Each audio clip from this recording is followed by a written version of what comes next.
118 miles northwest of Las Vegas, Nevada, in a forbidding stretch of desert, lies a mysterious place that is known by many names. Dreamland, Paradise Ranch, Groom Lake, and most notably, Area 51.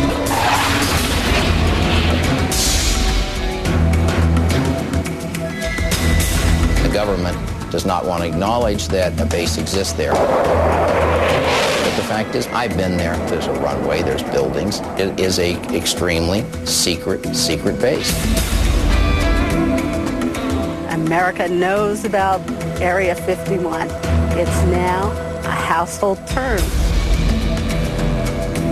This is where a lot of our nation's most secret and most important work has been done.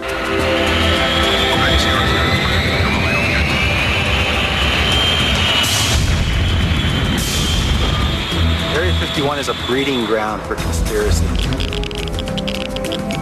People are willing to believe the most preposterous things about what could actually be going on there.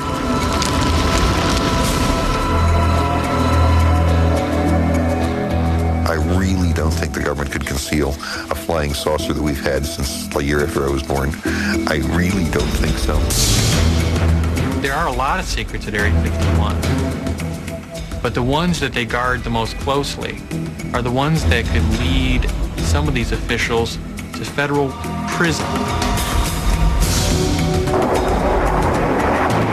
The whole area is sewn with magnetic sensors and electro-optical drift sensors. Step over the line without a top-secret clearance, and they can shoot you. Next stop, Area 51.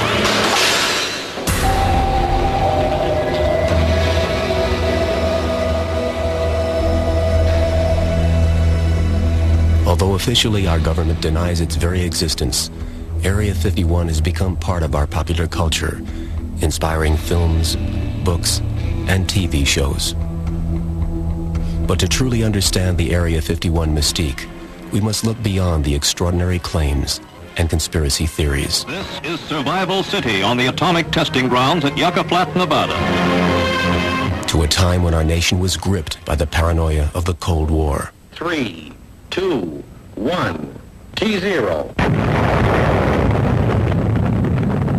A time when Area 51 was literally carved out of the Nevada desert, one of the several areas set aside for atomic testing. The area where the Groom Lake Area 51 Air Base exists, that land back in the early 50s was grabbed by the Atomic Energy Commission, which is now called the DOE, the Department of Energy. And these are the people who've been responsible for the nation's nuclear weapons. And they needed somewhere to test them. And south central Nevada there is a place that no one cared about very much at all. This is not contested ground. And on old maps, if you look at old maps of this area, Atomic Energy Commission maps, you will see it divided up into areas. These are big boxes. And at a certain time, the chunk of land where Groom Dry Lake is, which is one of the many dry alkaline lake beds that are out in that area, was called Area 51. Those are old maps, and that system is not used anymore. But the name Area 51 is sort of stuck to the place. In the spring of 1955, the area in grid number 51 took on a much larger role in our government's dealings with the Soviet Empire. That year, Lockheed Aeronautics engineering genius Kelly Johnson designed America's first super-secret spy plane, the U-2. But Johnson had one problem. He needed a place to test his covert creation. He turned to his trusted friend, civilian test pilot Tony LeVere, the man who some say is the true father of Area 51. I told Kelly in simple words, I know exactly what you want, and I'll get right with it, which I did. I'm searching for the perfect dry lake, because I knew that a dry lake is the best natural landing field for experimental flying that ever was devised. For nearly a week, Tony LaVere and his team scoured the Nevada desert, checking out dozens of remote sites. But when they crossed the Nellis mountain range and came upon Groom Lake, LaVere immediately knew that their search was over. This thing is, on a scale of 1 to 10, it's a 10 plus. The rest of them don't even stand a chance. Its location was really out in a godforsaken country, and not very many people roam around those parts.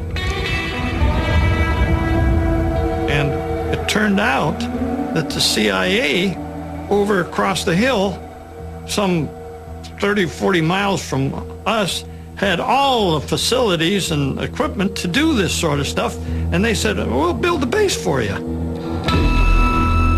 And with that, Area 51 became our government's most top-secret military facility.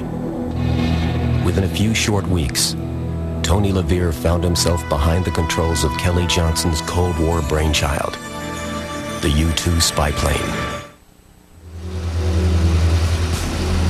In any war, the most powerful weapon is information about the enemy. In the late 1950s, the U-2 spy plane, developed and test flown at Area 51, became our government's secret weapon in the Cold War against the Soviet Union. We knew the Russians were working as fast and cleverly as they could to make nuclear bombs, but we had no way to look into their vast terrain. So the CIA went to the Lockheed Skunk Works, which is a very brilliant little engineering group at the time, and said, can you make us something that flies high? And with a bunch of fast work, made one of the first really invincible spy planes, the U-2. Equipped with sensitive infrared cameras, the U-2 was capable of producing detailed aerial images of enemy installations from as high up as 80,000 feet, far beyond the range of enemy radar. Although the U-2 was actually a spy plane, a cover story was put out that it was being tested at Groom Lake for high-altitude weather research for the National Advisory Committee on Aeronautics, a predecessor to NASA. And the aircraft were actually painted in false NACA markings in case one crashed off-site. For years, the U-2 flew dozens of clandestine missions with total anonymity, bringing back vital photographic proof of Russia's military and nuclear weapons buildup. But in May of 1960, all the secrets surrounding the U-2 spy plane came crashing down. Secret reconnaissance of Russia by high-flying American U-2 jets ended when one was downed deep in Soviet territory. Its pilot, Francis Powers, was made the subject of a showcase tryout. You had this famous shoot-down of Francis Gary Powers, and he was captured. And this was at a very sensitive moment in time when there was a summit meeting coming between Eisenhower and Khrushchev.